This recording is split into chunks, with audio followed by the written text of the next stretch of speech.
If you don't do this, we will blow up the Senate permanently. Legitimate response.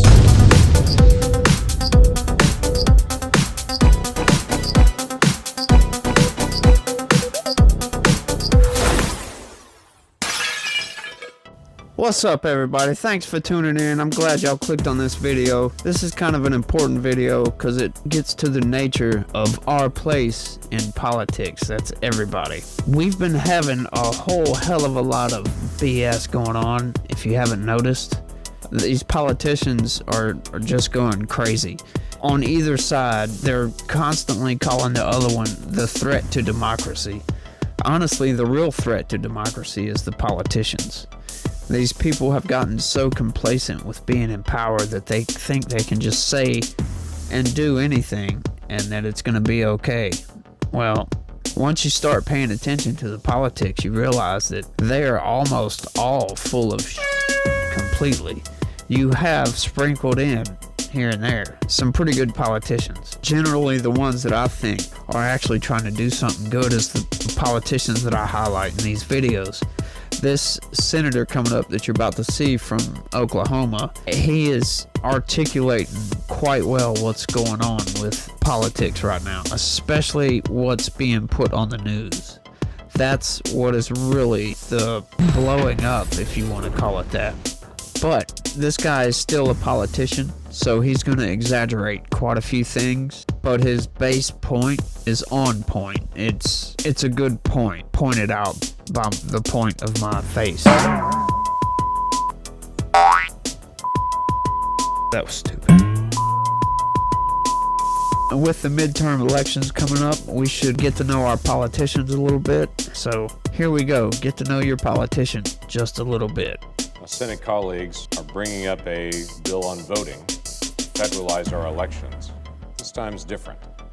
This time, their demands have changed. It's not just vote for my bill or take a vote.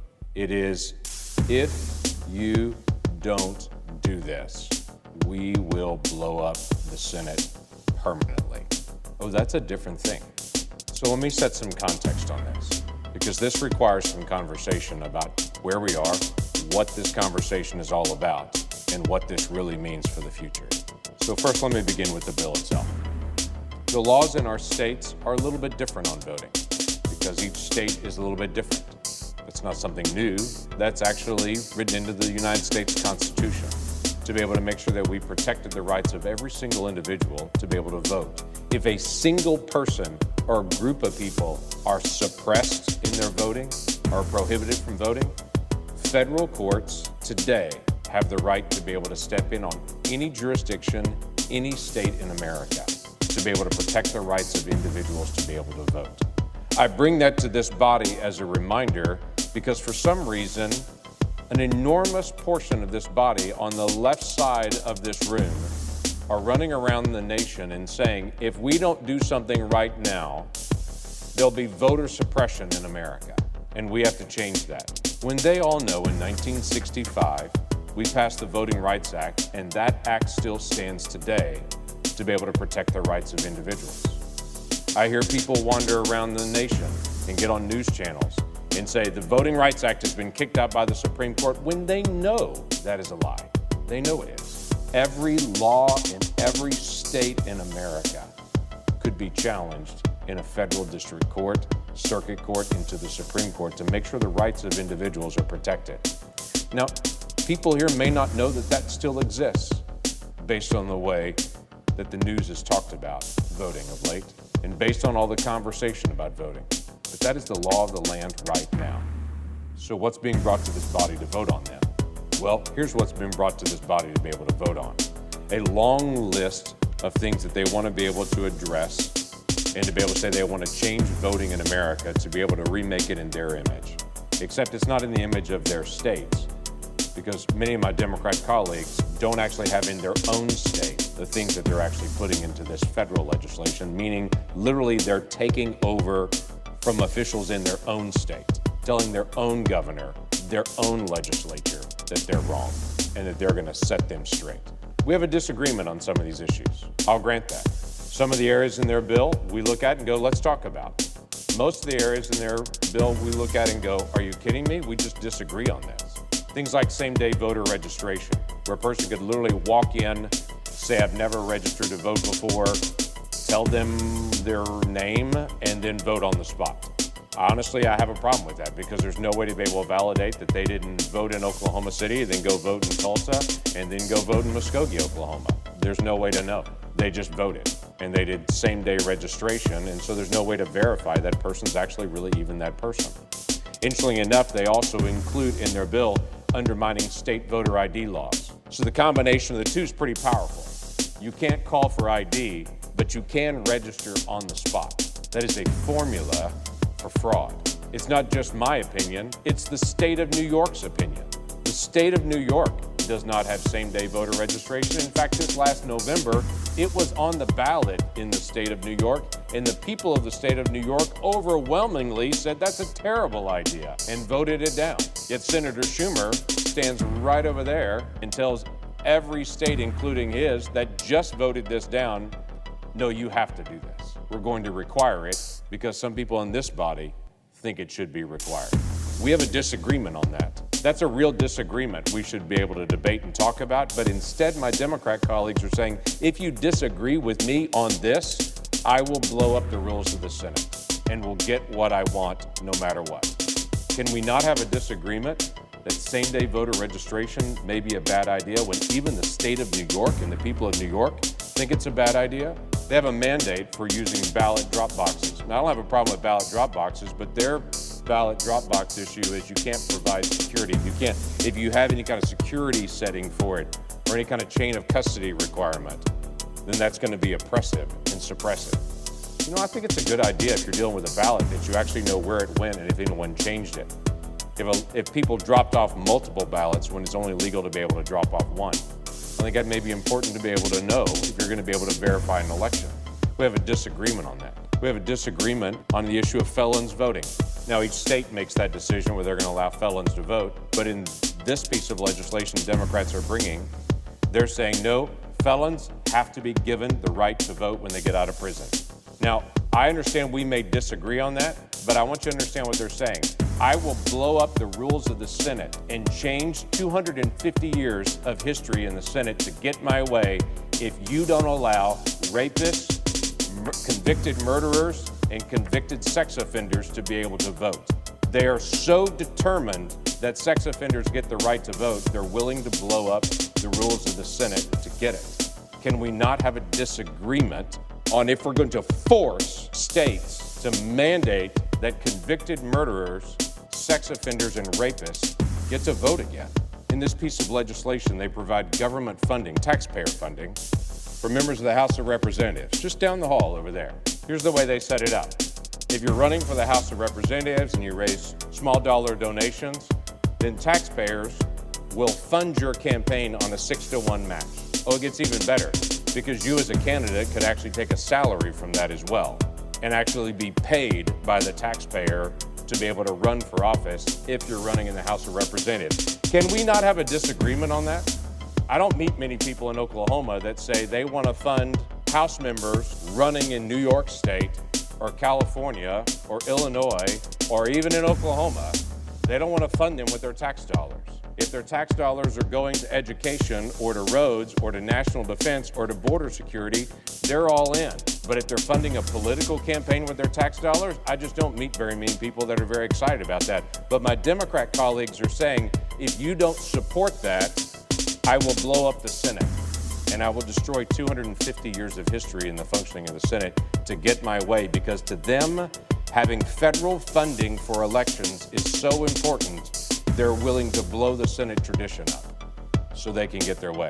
There's a general counsel that works for the Federal Election Commission. You've never met him. You don't know his name.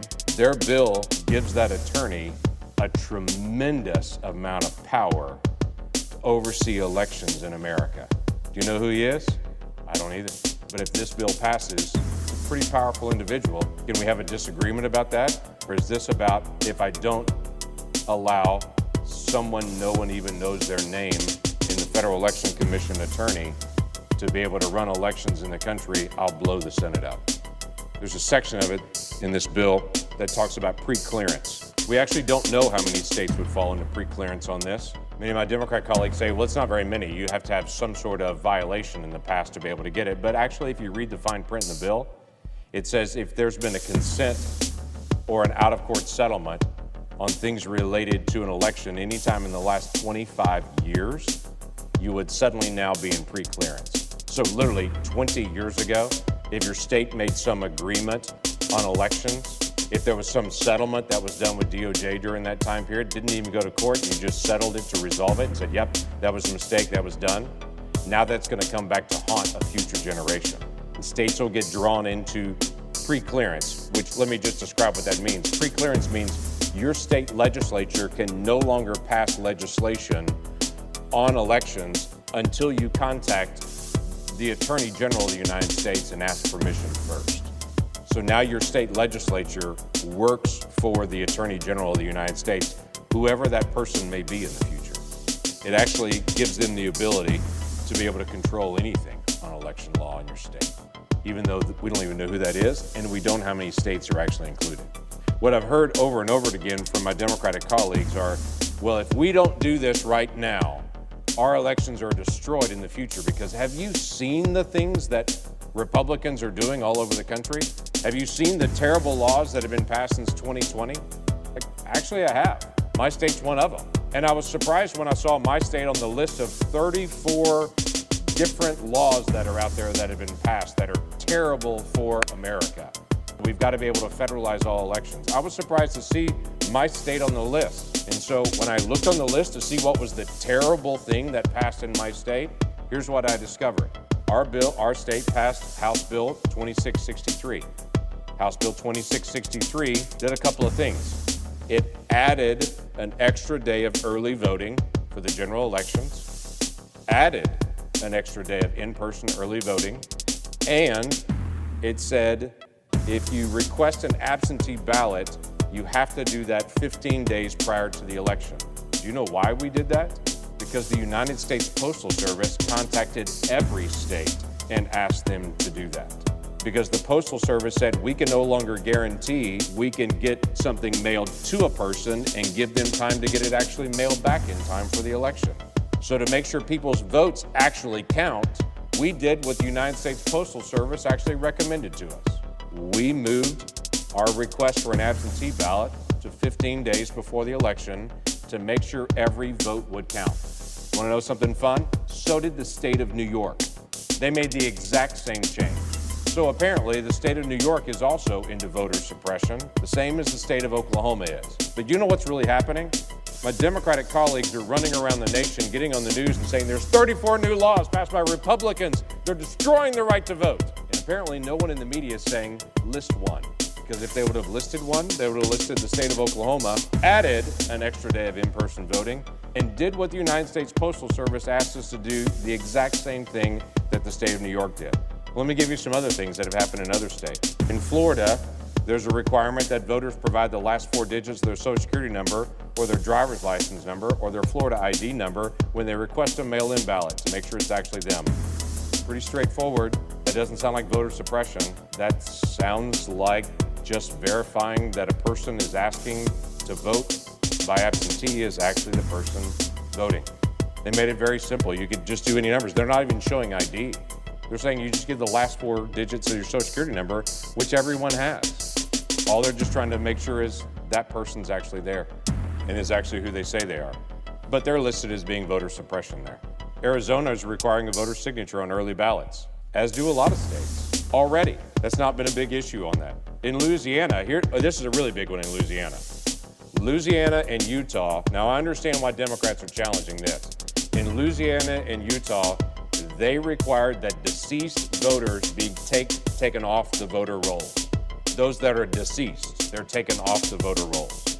That's being listed as voter suppression. Now, this is the one and only spot I'm going to butt in on this one. I agree. They shouldn't be able to do that. I mean, that really is voter suppression because you're suppressing the people who are dead. They can no longer vote. I have to tell you, I have a friend of mine that said to me, when I die, would you make sure that I'm buried in a blue state because I want to make sure I can continue to vote? It's a running old joke about I want to keep voting when I'm dead. The state of Louisiana and the state of Utah, all they did was say we want to be able to clean up our voter rolls to be able to take off the names of people we know and have verified that they're actually dead.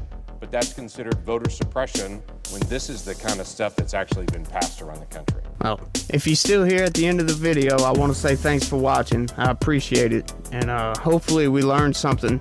I know I did, researching all this stuff, learned a lot about politics and just some of the ways these politicians can twist things around to make it look like they're doing one thing when they're really not. They're really doing something else. And it's really good of these politicians to go back and forth. I'm glad they filmed this stuff.